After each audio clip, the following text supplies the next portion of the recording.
everyone, happy October. Oh, my favorite time of year. I cannot tell you how much I love the fall. So, just as in creating some ambiance for this deck review, I thought I would go ahead and smolder some of my favorite incense made by my friend Austin over at the Cat and Cauldron. This man is an incense genius. This is a fantastic warm fall blend with spices and clove. But anyway, enough of that. So let's get that out of the way. We are going to be doing, or I'm going to be doing, a deck review of the Forest of Enchantment Tarot by Lunaea, Weatherstone, and Meraylah, Allwood.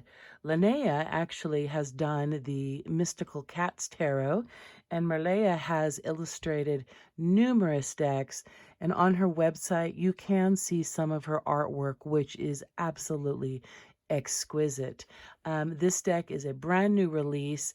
It is super hot, super gorgeous, and it's very much high in demand.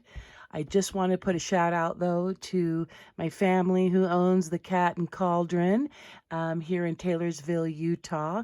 This deck is actually on order, so if you would like to get this deck from Cat and Cauldron, I will make sure to put down below in the comments a link to the shop and the contact information so you can give them a jingle to find out if and when this deck is available. This deck is by Llewellyn Publishing. They have such fantastic decks, so no complaints there. The other thing about these box kits that I just love is they make for easy storage in your bookshelf, and it has a magnetic closure.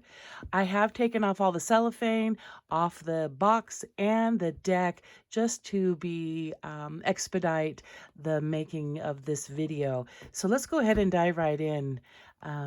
First of all, I can't rave enough about these books that are so substantial and gorgeous. It is a glossy book, and it's like reading a fairy tale. I've actually read it from cover to cover already, and I just can't tell you how much fun and delightful it was. There's a number of things I do want to point out in this book. Lunaea does a fantastic job of kind of talking about the basics of reading tarot.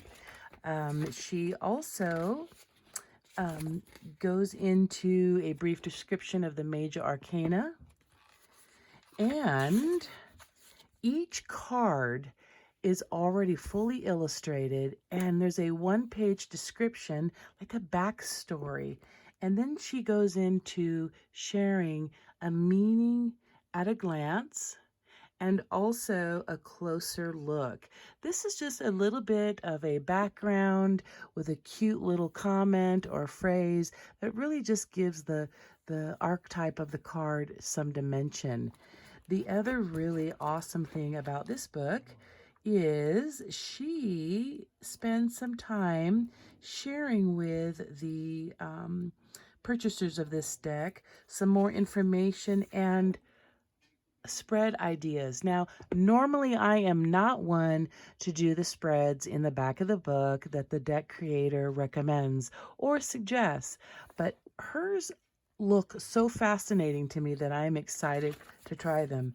The other really just awesome thing I'm so grateful for is she gives you quite a bit of time and space. Well, time, I'm not sure about that, but a number of pages to journal your tarot journey.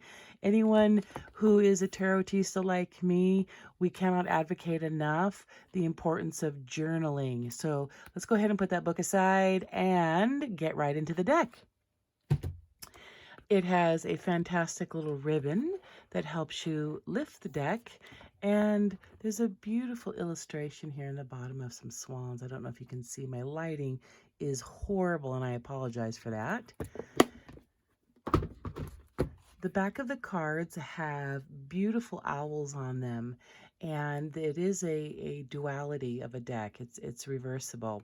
The other really nice thing is the cards are so silky soft. They're flexible, and they just fit to your hands lovely. but it's not flimsy cardstock, and I can really appreciate that. All right, so one thing you will notice about this deck is she has changed the names of some of the major arcana or arcana. So for example, let's start with the White Heart. This is the Fool. Then we have the Magician. He in this deck is the Enchanter. I just love him. Oh, he's gorgeous. We have the Wise Woman, who is actually the High Priestess. I don't know if you can see her. We have the Earth Mother. This is the Empress. And what I love about this card is, as the Empress, she just illustrated it so amazing to convey the energy of what our Earth Mother is. We have the Forest Lord, or the Emperor. Not bad. He's pretty good looking. We have the oldest one. This is actually the Hierophant. The Lovers. Fairy Wind. This is the Chariot. One of my favorite cards in any deck, and that is Strength. Just look at this. It makes me think of Red Riding Hood, but a mature Red Riding Hood with her wolf. Here we have the Hermit.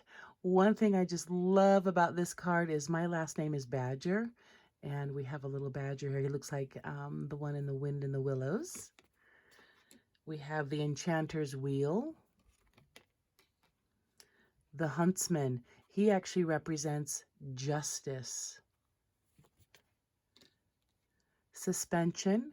Here we have a wizard suspended in liquid amber, and this is to be the Hanged Man.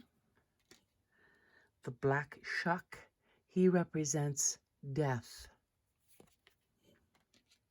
The Forge. I don't know if you can see it here, but we have a number of dwarves that are forging and utilizing all of the elements, air, fire, and water. This card represents temperance. The Liar. Oh, you dapper fella. This actually is the Devil.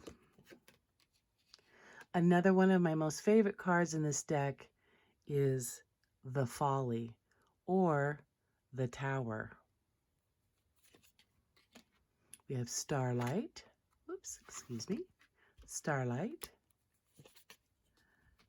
Moonlight. Sunlight. The Council of Animals. This is Judgment, and there are 12 of them here, and she actually has a spread in the back of the book that pertains to all 12 of these animals. And last but not least, the Wide World. He's come through the forest of enchantment. However, his journey is just beginning. In this deck, she also changed the names of the elements, or the suits. So for wands or fire, we have spells. So we have the Ace of Spells. Visions. In this deck, visions represents cups or water. We have the Ace of Challenges, and this beautiful card represents the element of air, or, excuse me, swords. Ace of Boons. This is Pentacles, or Earth. So we have the Two of Spells. Two of Visions. That's a beautiful card. Two of Challenges. Two of Boons. Three of Spells. Three of Visions. Oh, I just love this card. And it's very much the Three of Cups. I mean, you get just that rejoicing and merriment. Oh, the Three of Challenges. Very much a Three of Swords. I don't know if you can see, but in the back, there are two children that he has actually left like Hansel and Gretel. Three of Boons. This is another just enchanting card. Four of Spells.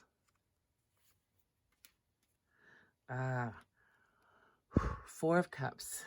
I think this card absolutely is illustrated to represent the meaning of the Four of Cups.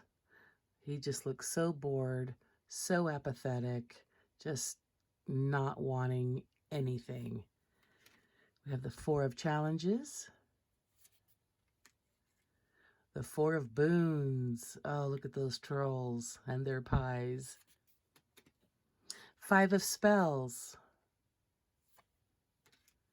Five of Visions. Five of Challenges. Look at that giant. Oh my God. He is so amazing. And I just can't get over how fantastic Meraylah illustrated these cards. We have the Five of Boons. Six of Spells. Six of Visions. Six of Challenges. Six of Boons. Oh, God, look at that. Oh. You know, I have to say that I have not seen a deck that is just as delightful and enchanting as the Everyday Witch Tarot until this one. Both of them are just so fantastic. The illustrations, again, I can't rave enough. They're so beautifully done, and it's just a delightful deck. It just really takes you on an enchanting journey. So I can't rave enough about this deck. Here we have the Seven of Spells, Seven of Visions, Seven of Challenges, Seven of Boons, Eight of Spells. Boy, they are coming at ya. Love this card.